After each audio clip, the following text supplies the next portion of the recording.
14 फरवरी 2023 जिस दिन दुनिया वैलेंटाइन डे का जश्न मना रही थी, उस दिन एक ऐसी खबर निकल कर आई जिसने हर किसी को हिला कर रख दिया। आफताब श्रद्धा वाले केस को लोग भुला भी नहीं पाए थे कि पुलिस ने एक और ऐसे प्रेम कहानी से पर्दा उठाया जिसका अंत फ्रिज में हुआ था। ये प्रेम कहानी निकी यादव और साहिल की थी। जैसे जैसे इस केस की जांच आगे बढ़ी, एक के बाद एक हिला देने वाले खुलासे होते रहे। कुछ खुलासे तो ये थे कि जिस पर यकीन करना भी मुश्किल होता था। तो आखिर क्या है निकी यादव ढाबा हत्याकांड की पूरी कहानी? हत्या की वजह क्या थी और हत्या के बाद साहिल ने क्या किया और अब तक पुलिस जाँच में क्या खुलासा हुआ है? चलिए जानते हैं सब कुछ डिटेल्स में इस वीडियो में आगे बढ़ने से पहले हमारे चैनल को सब्सक्राइब जरूर करें, बेल आइकन को जरूर प्रेस करें ताकि सबसे पहले आपको खबर मिल सके। हमने वीडियो की शुरुआत में आपको बताया था कि निकी यादव और साहिल गहलोत की ये कहानी है। निकी यादव का जन्म हरियाणा के झज्जर के खेरी कुमार गांव में हुआ था। निकी के पिता सुनील यादव गुरुग्राम में मोटर रिपेयर का बिजनेस चलाते थे। निकी अपने 3 भाई बहनों में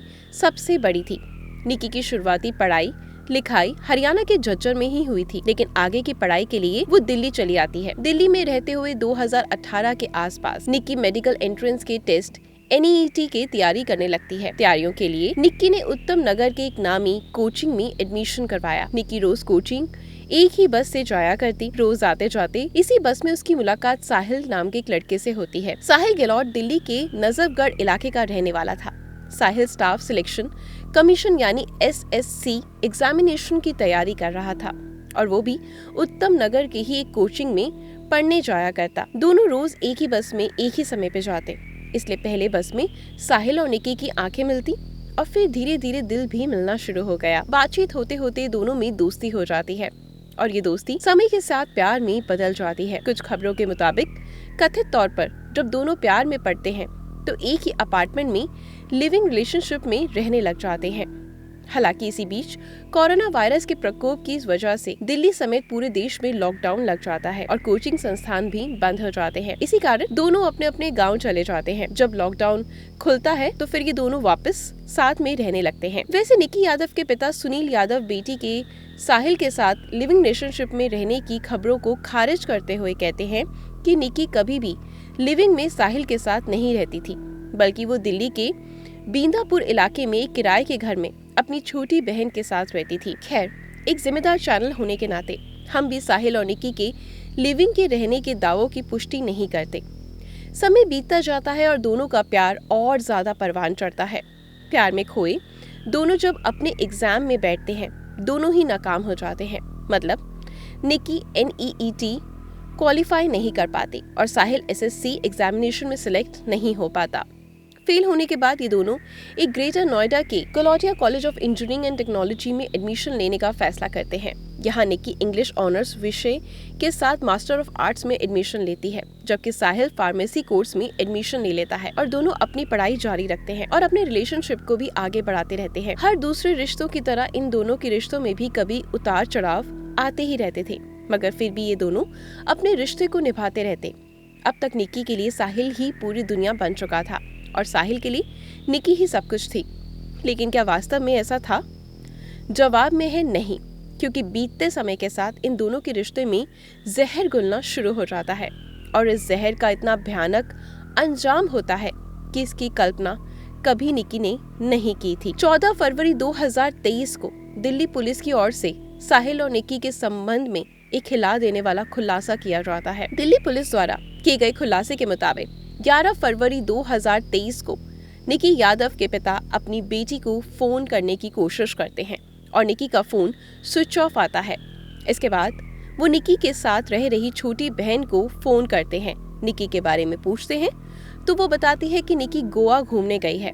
इस बात की पुष्टि पिता द्वारा निकी के कई दूसरे दोस्तों को भी फोन किया जाता है, मगर निकी के बारे में किसी के पास कोई जानकारी नहीं होती। हालांकि जब कुछ और दोस्तों से निकी के पिता संपर्क करते हैं तो एक दोस्त बताता है कि उन्होंने निकी को आखिरी बार साहिल के साथ देखा था। इसी के बाद निकी के पिता अपनी छोटी बेटी जो निकी के साथ रहती थी उसे साहिल का नंबर लेकर साहिल को फोन करते हैं। तो साहिल कहता है निकी के बारे में मुझे ज्यादा कुछ नहीं पता, तो मैं तो अपनी शादी में बिजी चल रहा हूँ। निकी शायद देहरादून या मसूरी घूमने के लिए गई होगी। अब मैं निकी के कांटेक्ट में नहीं हूँ। इसके बाद अगले दिन यानी 12 फरवरी को निकी के पिता साहिल के पिता का नंबर कहीं और से लेकर उनसे कांटेक्ट करते हैं और वो भी कहते हैं कि मुझे आपकी बेटी के बारे में कुछ नहीं पता। अभी निकी के पिता अपने लेवल से बेटी को खोजने की कोशिश करते हैं। इसी बीच 13 फरवरी दिल्ली पुलिस के पास किसी का गुमनाम फोन आता है। फोन करने वाला अपनी पहचान का खुलासा किए बिना कहता है कि नजफगढ़ के एक ढाबा मालिक ने एक लड़की की हत्या करके लाश को ढाबे के अंदर ही छुपाया हुआ है। ये कॉल किसने किया उसके बारे में आधिकारिक तौर पर कोई जानकारी पुलिस की ओर से नहीं दी गई। कथित तौर पर ये पुलिस का ही कोई इन्फॉर्मर था। इस कॉल के बाद दिल्ली पुलिस तुरंत हरकत में आती है और भागती हुई इस ढाबे तक जाती है। ढाबा बाहर से बंद था। फिर ढाबे मालिक का पता लगाकर पुलिस वाले ढाबे को खोलते हैं और वास्तव में फ्रिज में एक शव रखा हुआ था। ये शव किसी और का नहीं बल्कि निकी यादव का था। कुछ खबरों के मुताबिक पुलिस ने गुमनाम कॉल पर कार्रवाई नहीं की थी, बल्कि जब निकी यादव के पिता अपनी बेटी से संपर्क नहीं कर रहे थे तो वो पुलिस वाले को कांटेक्ट करते हैं। पुलिस वाले निकी के साथ रह रही छोटी बहन से पूछताछ करते हैं तो वो साहिल का नाम लेती है। अब पुलिस साहिल से कांटेक्ट करने की कोशिश करते हैं मगर साहिल का मोबाइल स्विच ऑफ आता है। इसके बाद पुलिस वाले भाग साहिल के गांव में स्थित उसके घर जाते हैं मगर घर पर भी कोई नहीं मिलता। इसके बाद पुलिस वाले ताबड़तोड़ कई जगह छापेमारी करते हैं और अंत में पास में ही एक गांव में साहिल को गिरफ्तार कर लिया जाता है।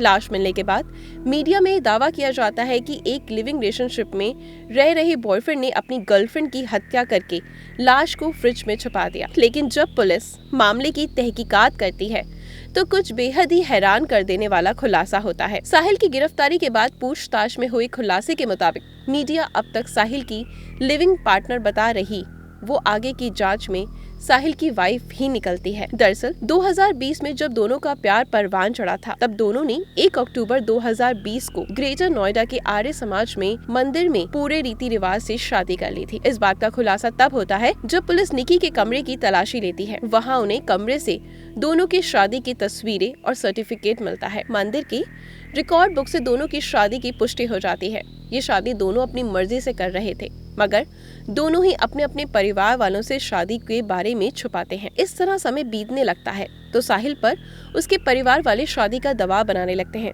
मगर साहिल लगातार शादी से इनकार करता है। हालांकि जब परिवार वाले बहुत ज्यादा दबाव बनाते हैं तो साहिल परिवार वालों के सामने खुलासा करता है कि वो ऑलरेडी निकी यादव नाम की लड़की से 2020 में ही शादी कर चुका है। जिसके मुताबिक इसी के बाद साहिल के परिवार वाले कहते हैं जितनी जल्दी हो सके निकी से पीछा छुड़ाओ और तुम्हारी पसंद की लड़की से शादी कर लो। इसी के बाद साहिल अपने परिवार वालों के साथ मिलकर निकी को रास्ते से हटाने का प्लान बनाने लगता है। इसी प्लान के तहत 9 फरवरी 2023 के दिन साहिल बड़े धूमधाम से परिवार वालों की पसंद की लड़की के साथ एंगेजमेंट कर लेता है और फिर 1:30 बजे रात में साहिल अपनी पहली पत्नी निकी यादव के अपार्टमेंट में जाता है। सीसीटीवी फुटेज में हुए खुलासे के मुताबिक यहाँ साहिल 2-3 घंटे तक रुकता है और फिर यहीं पर वो साजिश के तहत निकी के साथ गोवा जाने का प्लान बनाता है। प्लान फाइनल हो जाने के बाद निकी और साहिल जब सुबह 7 बजे 2 बैग में अपना सामान पैक करते हैं तो निजामुद्दीन स्टेशन पर गोवा की ट्रेन पकड़ने के लिए चले जाते हैं। यहाँ ये दोनों काफी देर तक रुकते हैं मगर साहिल का टिकट कंफर्म ना होने पाने की वजह से ये ट्रेन नहीं पकड़ पाते। इसी के बाद दोनों अब हिमाचल का प्लान बनाते हैं और दोनों अपनी Hyundai Verna car Anand Vihar railway station की तरफ मोड़ लेते हैं मगर यहाँ भी किसी वजह से दोनों का प्लान बदल जाता है और अब ये दोनों ट्रेन की बजाय बस से हिमाचल जाने का प्लान बनाते हैं। इसी के बाद साहिल अपनी गाड़ी कश्मीरी गेट के पास निगम बोट घाट के नजदीक लाकर एक पेड़ के नीचे रोक देता है। पर प्लान के हुए बदलाव की वजह से फिर गाड़ी में बैठे हुए साहिल और निक्की से जबरदस्त बहस हो जाती है और आधे घंटे तक इन दोनों के बीच में झगड़ा होता है। इसी झगड़े के बीच साहिल कार में मौजूद चार्जर केबल से अचानक निकी का गला दबा देता है और तब तक दबाए रखता है जब तक निकी की मौत ना हो जाए। निकी की मौत होने के बाद साहिल निकी के शव को आराम से आगे की सीट पर बिठाकर उसे सीट बेल्ट पहना देता है ताकि देखने में लगे कि सीट पर बैठा व्यक्ति सो रहा है। इसी के बाद वो लाश को लेकर थोड़ी देर तक इधर उधर घूमता है। उसे कुछ समझ में नहीं आता कि क्या किया जाए। इधर साहिल अपनी गर्लफ्रेंड की लाश लेकर घूम रहा था, उधर साहिल के परिवार वाले लगातार उसका इंतजार कर रहे थे क्योंकि 10 फरवरी को ही साहिल की शादी होने वाली थी और घर में शादी से जुड़े रस्म पूरे करने थे। मगर साहिल का कहीं भी अता पता नहीं चल रहा था। इस कारण परिवार वाले लगातार साहिल को फोन कर रहे थे, लेकिन साहिल का फोन स्विच ऑफ था। इसी बीच जब साहिल का फोन कुछ देर के लिए ऑन हुआ तो तुरंत साहिल के घर वालों से बात हुई। फोन पर साहिल पिता को बताता है कि मैंने अभी निकी की जान ले ली है और उसकी लाश को लेकर कार में घूम रहा हूँ। कथित तौर पर इसी के बाद साहिल के पिता शव को लेकर अपने ढाबे की तरफ आने को कहते हैं और वो अपने 2 रिश्तेदार आशीष तथा नवीन के साथ साहिल के 2 दोस्त अमर और लोकेश को साथ लेकर 3 अलग-अलग कार में घर से निकल जाते हैं। थोड़ी देर बाद ये सभी ढाबे के रास्ते में साहिल से मिलने आते हैं और फिर सभी मिलकर शव को ढाबे के फ्रिज में डालकर वापस चले जाते हैं, जहां इन लोगों ने निकी की डेड बॉडी को छुपाया था। वो खाओ पियो ढाबा साहिल का था। इन दोनों साहिल की शादी की तैयारियों की वजह से ढाबा बंद ही था। इसी कारण किसी को लाश की भनक भी नहीं लगती। ये सब कुछ करने के बाद साहिल निकी के मोबाइल से अपनी चैट्स और कॉल हिस्ट्री को डिलीट कर देता है। 10 फरवरी को ये लोग मिलकर शव को फ्रिज में छुपाते हैं और फिर वापस अपने गाँव आ जाते हैं। और 10 फरवरी को बड़े धूमधाम से साहिल की दूसरी शादी हो जाती है। शादी के अगले दिन साहिल वापस फिर से ढाबे में ये देखने के लिए आता है कि लाश वहीं है या नहीं। इसके बाद वो वापस जाकर अपनी नई शादीशुदा जिंदगी को खुशी खुशी जीने लगता है। प्लान था कि कुछ दिनों बाद शव को चुपके से पास के बड़े से नाले में फेंक देंगे।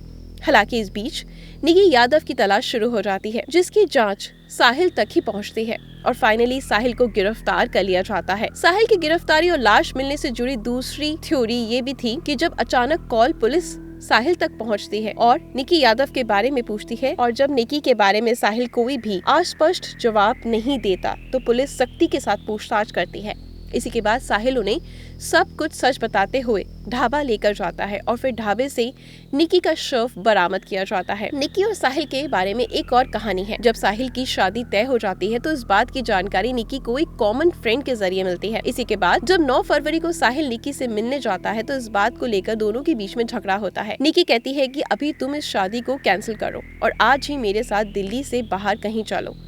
पहले साहिल मना करता है, मगर निकी के जोर देने पर दोनों गोवा का प्लान बना लेते हैं और फिर आगे वही सब कुछ होता है जो हमने आपको जस्ट अभी थोड़ी देर पहले बताया। साहिल से पूछताछ में ये खुलासा होता है कि कार के अंदर झगड़े की वजह से गोवा और हिमाचल जाने के प्लान में बदलाव के साथ निकी भी धमकी दे रही थी। दरअसल निखिल साहिल को धमकी देने लगती है कि अगर तुम अभी मेरे साथ दिल्ली से बाहर नहीं गए तो मैं तुम्हारी शादी के फंक्शन में पहुंचकर मैं तुम्हारी और अपनी शादी की 2020 वाली फोटो और सर्टिफिकेट सबको दिखाऊंगी और तुम्हारी शादी नहीं होने दूंगी। और इस झगड़े का अंत निकी की सांस थमने से ही होता है।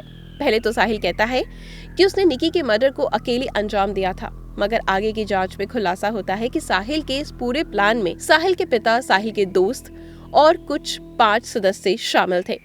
इसी आधार पर पुलिस 18 फरवरी 2023 को साहिल के पिता वीरेंद्र सिंह, साहिल के दोस्त अमर और लोकेश तथा कजन आशीष और नवीन को गिरफ्तार कर लेती है। नवीन पर 2018 में ही एक छेड़छाड़ का मामला दर्ज हुआ था। नवीन ने ही साहिल को निकी के मोबाइल से चैट और कॉल हिस्ट्री डिलीट करने को कहा था और आगे की जांच में ये भी खुलासा होता है कि साहिल के पिता पर 18 साल पहले भी एक हत्या का मामला दर्ज हुआ था और वे कुछ साल जेल भी रहकर बाहर आए थे। वहीं साहिल का कजन ब्रदर नवीन दिल्ली पुलिस में कांस्टेबल है और उसने भी लाश को ठिकाने लगाने में अहम भूमिका निभाई है। फिलहाल साहिल के पिता समेत 5 आरोपी तिहाड़ जेल में हैं, जबकि साहिल फिलहाल इस वीडियो के बनाए जाने तक पुलिस की कस्टडी में ही है, जहां उसकी पूछताछ की जा रही है और इस मामले में जो भी अपडेट आएगा हम आपको बताते रहेंगे। फिलहाल इस पूरी कहानी में आपकी क्या राय है, कमेंट बॉक्स में जरूर बताएं। अगर आप ऐसी सच्ची घटना देखना चाहते हैं तो हमारे चैनल को सब्सक्राइब जरूर करें। मिलते हैं कल कुछ नई कहानियों के साथ।